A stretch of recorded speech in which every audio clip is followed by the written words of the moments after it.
مرکز کی شان و شوکت احمد رضا کی رنگت، علم و ادب کا دھارا ہے جامعہ ہمارا، علم و ادب کا دھارا ہے جامعہ ہمارا۔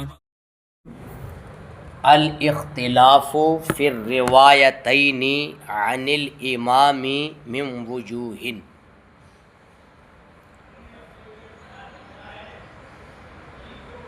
آج کے سبق میں امام اعظم ابو حنیفہ رحمۃ اللہ تعالی علیہ سے جو دو روایتوں کا اختلاف پایا جاتا ہے اس کے اسباب پر روشنی ڈالنا مقصود ہے کہ امام سے دو روایتوں کا اختلاف چند وجوہ کی بنیاد پر ہوتا ہے۔ آخرکار دو الگ الگ روایتیں امام سے کیوں منقول ہوتی ہیں اور اس کا سبب اور وجہ اس کی کیا ہے، اس کا بیان شروع ہو رہا ہے۔ تو سب سے پہلے بیان یہ کیا ہے ابو بکر البلیغی کے حوالے سے علامہ شامی رحمۃ اللہ تعالی علیہ نے نقل کیا ہے کہ امام اعظم رحمہ اللہ تبارک و تعالی کی روایت کا اختلاف کے چند اسباب ہیں، اس کے اختلاف کے چند اسباب ہیں۔ پہلا سبب منہا کے ذریعے ذکر کیا ہے ہر ایک کو، چنانچہ پہلا سبب یہ ہے کہ الغلط فی السماع کے ذریعے ذکر کیا ہے، سننے میں خطا اگر کسی سے ہو گئی کہ امام صاحب نے کہا کچھ تھا اور سامع نے کچھ کا کچھ سن لیا، تو اب جیسے کہ حرف نفی کے ذریعے جواب دے، مثال کے طور پر کسی سے کسی واقعے کے تعلق سے پوچھا جائے، حضرت امام اعظم سے مطلب یہ ہے کہ پوچھا جائے یا کسی سے بھی یہ پوچھا گیا کہ یہ مسئلہ کیا ہے، تو امام موصوف نے پہلے لا کے ذریعے مطلب یہ ہے کہ جواب دیا اور اس نے اس بات کے ذریعے نقل کرنا اس کو شروع کر دیا،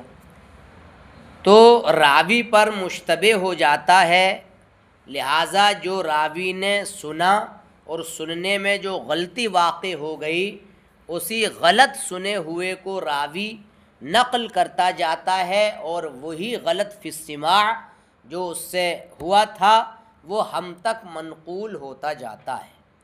اور پھر جناب عالی پھر یہ ہوتا ہے کہ امام اعظم سے یہ بھی روایت ہے، آتا نہیں آتا، امام اعظم سے ایک روایت یہ بھی ہے، فی روایت ایک روایت میں امام اعظم کی یا دوسری روایت میں امام اعظم کی۔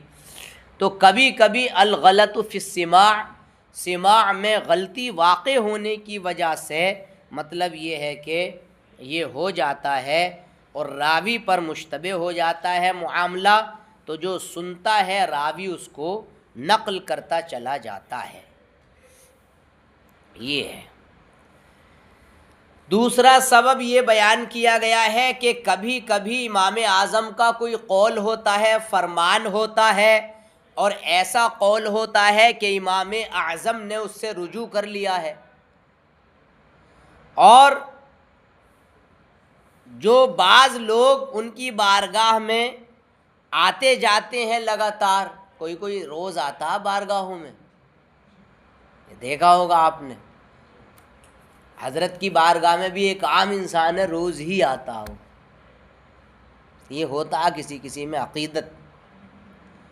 مفتی ناظم صاحب اعلیٰ حضرت کے مزار اقدس پر کیسے جاتے ہیں؟ روز حضور مفتی اعظم ہند کے مزار، اور بیٹھتے ہیں وہاں، تو کوئی بارگاہ میں روز آتا جاتا، گھر پر میری بارگاہ میں بھی ایک عام انسان ہے وہ روز ہی آتا عصر بعد،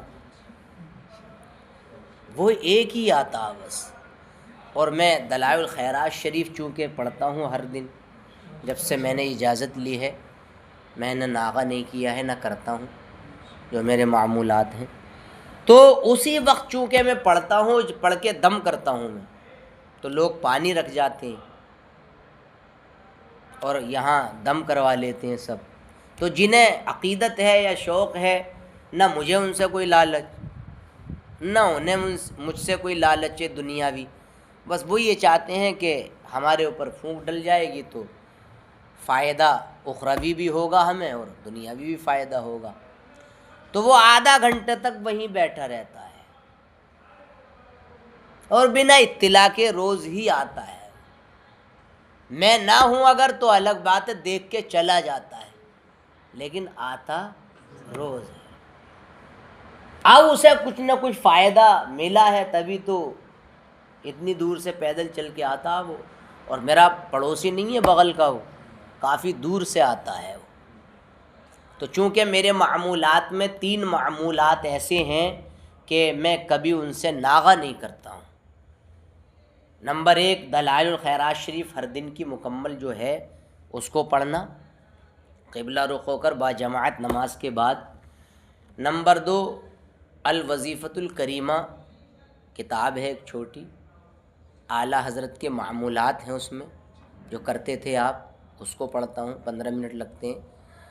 اور عمل بے نظیر سرکار مفتی اعظم ہند کا مرتب کردہ عمل تھا. یہ جب تقسیم ہند ہوا تھا اور مسلمانوں کو قتل کیا جا رہا تھا، لوگ اپنی دکانیں مکانات چھوڑ کر بھاگ رہے تھے، تب سرکار مفتی اعظم ہند نے یہ مرتب فرمایا تھا اور کہا تھا کہ بھگوڑو کہاں بھاگے جا رہے ہو، اپنی جائیدادوں کو چھوڑ کر اللہ کے حضور سجدے میں گرو، اپنے گناہوں سے استغفار توبہ اللہ کی بارگاہ میں کرو، اللہ فضل فرمائے گا. تو وہ عمل بے نظیر بڑا کار آمد ہے، تمام آفت و بلیات سے محفوظ و معمون رکھتا ہے، بستی کو بھی، اہل خانہ کو، خود اس کو، صاحب عمل کو، اور بہت مضبوط تحفہ ہے. مگر یہ الوظیفۃ الکریمہ 2 وقت پڑھی جاتی ہے. اور عمل بے نظیر صبح کو سورج نکلنے سے پہلے اور شام کو سورج غروب ہونے سے پہلے، دونوں میں پہلے ہے. تو اس کے بے شمار فوائد ہیں اور انسان بڑا مطمئن ہوتا ہے اسے پڑھنے کے بعد. تو کچھ انسان ایسے ہوتے ہیں وہ ضرور بالضرور حاضر ہوتے ہیں، چاہے انہیں بلاؤ یا انہیں نہ بلاؤ، بارش ہو طوفان ہو، انہیں آنا ہے تو آنا ہے. اس بنیاد پر انسان کو یہ ہے کہ جو زیادہ آئے گا اسے معمولات کا بھی پتہ ہوتا. اب امام اعظم کی بارگاہ میں جو زیادہ آتا تھا تو کب کیا فرمایا یہ پتہ نہیں ہوگا اسے، وہ تو پتہ ہی رہتا ہے حضرت کا معمول کیا ہے اور حضرت کب کیا کرتے ہیں، کب کیا فرمایا، کچھ لوگ لکھ بھی لیتے ہیں. تو اس حساب سے وہ جانتا ہے تو وہ دوسرے سے روایت کرتا ہے کہ آج حضرت نے یہ فرمایا، اور دوسرا اس چیز کو جانتا نہیں ہے، اس نے جانا ہی نہیں. جو اس نے جانا وہ اس نے نہیں جانا جو نہیں آتا ہے. الذی یختلف الیہ یعلم کثیرا من الذی لم یختلف الیہ، جو نہیں آیا اس کے بالمقابل جو آیا وہ زیادہ جانے گا، شب و روز کو زیادہ جانے گا، معمولات کو. لہذا اب جب اس نے نہیں جانا دوسرے نے، تو جناب عالی اسے تو یہ پتا تھا کہ امام اعظم نے جو زیادہ آتا تھا، امام اعظم نے اس سے رجوع کر لیا ہے. مثال کے طور پر کچھ مسئلوں میں رجوع بھی ہے نا ثابت، امام اعظم کا رجع عنہ یا عن ھذا القول مسح علی الخفین والے مسئلے میں. تو اب جناب عالی رجوع جن مسائل میں ثابت ہے تو پہلے والا زیادہ جانتا ہے، کون؟ جو آتا تھا، اور دوسرے والے نے نہیں جانا اس رجوع کو، تو وہ کیسے روایت کرے گا پہلے کو؟ عدم رجوع والی روایت کو کہ یہ فرمایا آپ نے، تو اب پھر کیا ہو جائیں گی لاسٹ میں؟ تضاد دو کہ ایک روایت یہ بھی ہے امام اعظم سے، ایک روایت یہ بھی ہے امام اعظم سے. یہ دوسرا سبب بیان فرمایا. اور تیسرا سبب یہ بیان فرمایا کہ امام اعظم نے ایک بات تو بطور قیاس ارشاد فرمائی اور دوسری بات بطور استحسان. تو ہر ایک نے ان میں سے ہر ایک کو سنا، تو جیسے سنا ویسے ہی نقل کر دیا. بھائی استحسان بھی قیاس ہی ہے. آپ نے اصول فقہ میں پڑھا ہوگا استحسان خلاف قیاس ہے، یعنی قیاس خفی کا نام کیا ہے؟ استحسان. اور قیاس جلی کو قیاس کہتے ہیں. تو قیاس خفی اور قیاس جلی میں جب قیاس خفی کا باطنی اثر طاقتور ہو تو قیاس خفی کو قیاس جلی پر مقدم کیا جائے گا. بہت سارے مسائل ایسے ہیں کہ یا ابا قیاس یا ابل قیاس، قیاس اس کا انکار کرتا ہے لیکن جب وزنہ ہو استحسان. بہت سارے مقامات پر پڑھا ہوگا آپ نے کہ قیاس تو منع کر رہا ہے، جیسے نبیذ تمر سے وضو، قیاس منع کر رہا ہے کیونکہ وہ پانی نہیں ہے، لیکن نص بھی موجود ہے. قیاس کے مقابلے میں نص پر عمل کیا گیا کہ نبیذ تمر کے بارے میں سرکار نے فرمایا تمرۃ طیبہ و ماء طہور، اچھی کھجور ہے اور پاک کرنے والا پانی ہے. تو اب نص کے مقابلے میں قیاس کو چھوڑ دیا جائے گا اور پھر استحساناً بھی جواز کا قول کیا گیا. تو امام اعظم بھائی قیاس تو ناجائز ہونے کا تقاضا کر رہا ہے اور استحسان جواز کا. تو اب دو انسان ہیں، ایک نے قیاس نقل کر دیا جو بطور قیاس امام اعظم نے فرمایا تھا، اور دوسرے نے کیسے نقل کر دیا؟ بطور استحسان. تو دو الگ الگ روایتیں ہو گئیں. اور چوتھا سبب یہ ہوتا ہے کہ کسی مسئلے کا جواب دو صورتوں پر مشتمل ہوتا ہے، ایک حکم کی جہت سے اور ایک احتیاط کی جہت سے. احتیاط کی جہت سے، ایک تو حکم کی جہت سے اور ایک احتیاط کی جہت سے. مثال کے طور پر التقائے ختانین سے غسل کیا ہو جاتا ہے؟ اذا غابت الحشفہ وجب انزل. آخرکار کیوں؟ بھائی روایت ہے غابت الحشفہ، ختنہ کٹا ہوا حصہ کیا ہو گیا؟ غائب ہو گیا، چھپ گیا. اب کیا ہو گیا؟ غسل دونوں پر. اور پھر آگے صراحت بھی انزل اولم. تو اب بھائی انزال سے غسل واجب ہونا چاہیے. جیسے کہ کچھ دوسرے لوگ یہ کہتے ہیں الماء من الماء، اصول فقہ میں پڑھا ہوگا پانی پانی سے ہے. پہلے ماء سے مراد الغسل، دوسرے ماء سے مراد منی، یعنی الغسل من المنی. لہذا اگر انزال ہوگا، یہ حدیث کس بات کو چاہ رہی ہے؟ انزال سے غسل کیا ہونا چاہیے؟ واجب ہونا چاہیے. لہذا انزال کے بغیر اگر دخول کر دیا تو کچھ لوگ کہتے ہیں کہ لم یجب الغسل، غسل واجب. تو ان کے یہاں مدار وجوب غسل کیا ہے؟ انزال، خروج منی. اور ہم نے کیا کہا؟ اذا غابت الحشفہ، یہ بھی روایت ہے وجب الغسل. تو یہاں یہی بیان کیا جاتا ہے کہ اس میں وجوب غسل کا حکم اس لیے دیا جا رہا ہے کہ منی قلیل نکلی ہو اور پتہ نہ چلا ہو. انسان کی منی، عورت کی منی تو مرد کے مقابلے میں کم ہی نکلتی ہے، یہ طے ہے، لیکن مرد کی منی زیادہ نکلتی ہے. کچھ عورتوں کی منی جو طاقتور لہیم شہیم 24 گھنٹے میں 12 گھنٹے کھاتی ہیں، ہضم بھی کر لیتی ہیں، تو ان کی منی زیادہ نکلتی ہے. خون زیادہ بنے گا تو منی زیادہ ہوگی، اور اس آدمی پر وہ حاوی ہو جاتی ہیں تو آدمی کی منی مغلوب ہو جاتی ہے. کچھ آدمی زیادہ لہیم شہیم ہوتے ہیں، کھاتے رہتے ہیں، چقندر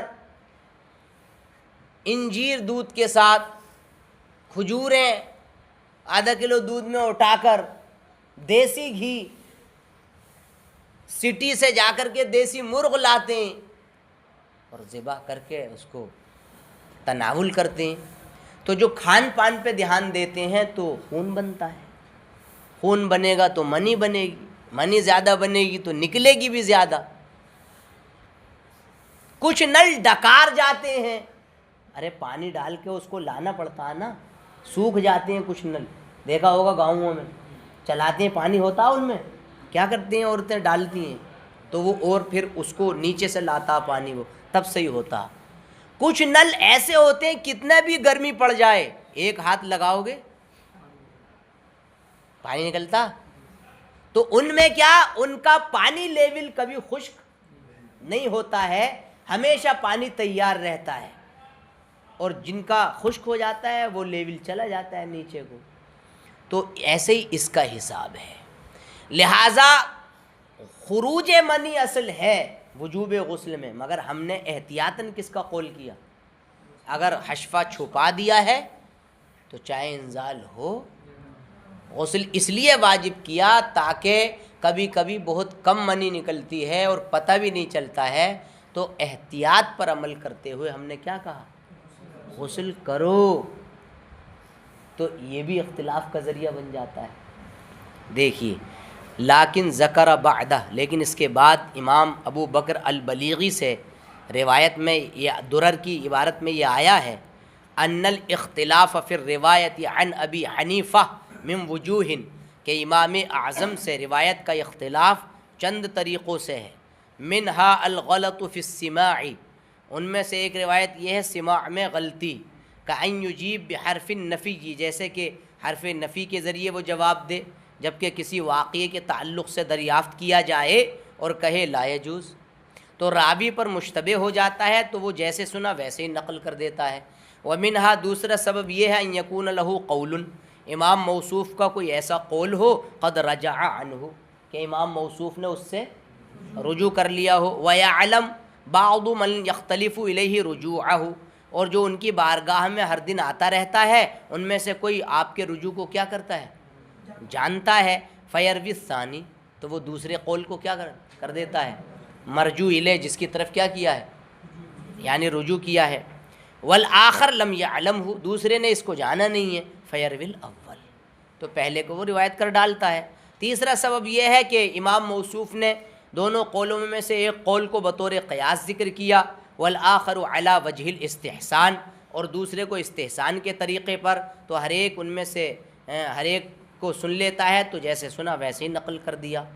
اور ان میں سے ایک وجہ یہ ہے کہ کسی مسئلے کا جواب دو صورتوں پر مشتمل ہوتا ہے، ایک حکم کی جہت سے اور ایک احتیاط کی جہت سے، تو ہر ایک نے جیسے ہی سنا ویسے ہی اس کو کیا کر دیتا ہے؟ نقل کر دیتا ہے۔ یہ یہاں تک بات ہو گئی۔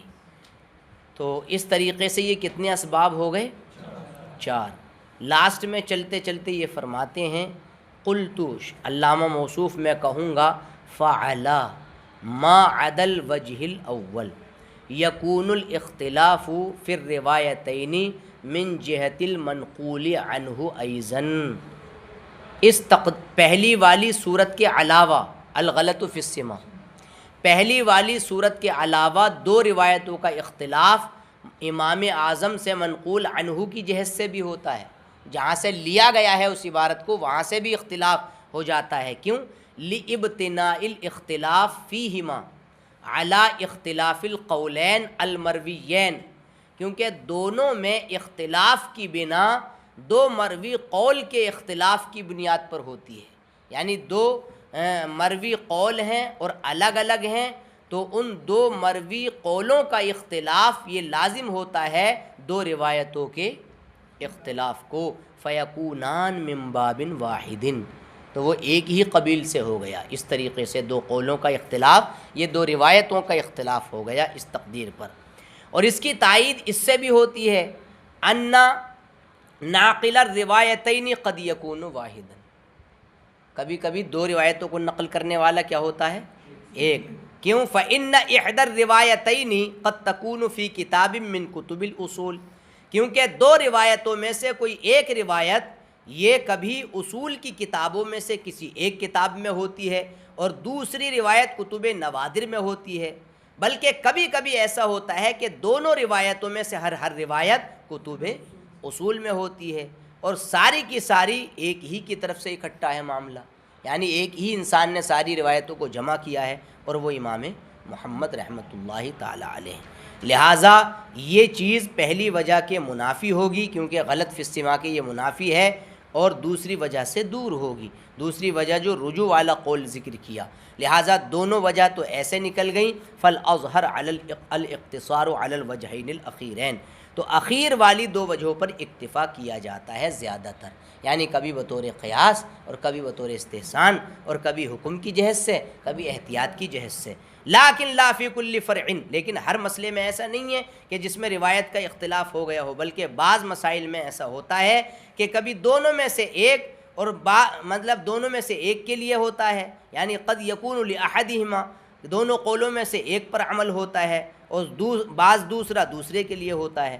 لیکن ھذا انما یتأتی فیما یصلح ان یکون فیہ قیاس و استحسان او احتیاط وغیرہ، لیکن یہ ساری کی ساری تقریر اس صورت میں ہے کہ جہاں یعنی قیاس کے طور پر اور استحسان کے طور پر یا احتیاط وغیرہ کے طور پر کلام کرنے کے وہ محل قابل ہو، یہاں تینوں طریقوں سے بات کی جا سکتی ہو۔ ہاں یتعطل الوجہان الاولان، پہلی والی دو صورتیں اختلاف کی جو شروع میں ذکر کی گئیں، یہ وہاں ممکن ہے جہاں راوی کا اختلاف ہو جاتا ہے۔ بس اتنا ہی رہنا، ٹھیک ہے۔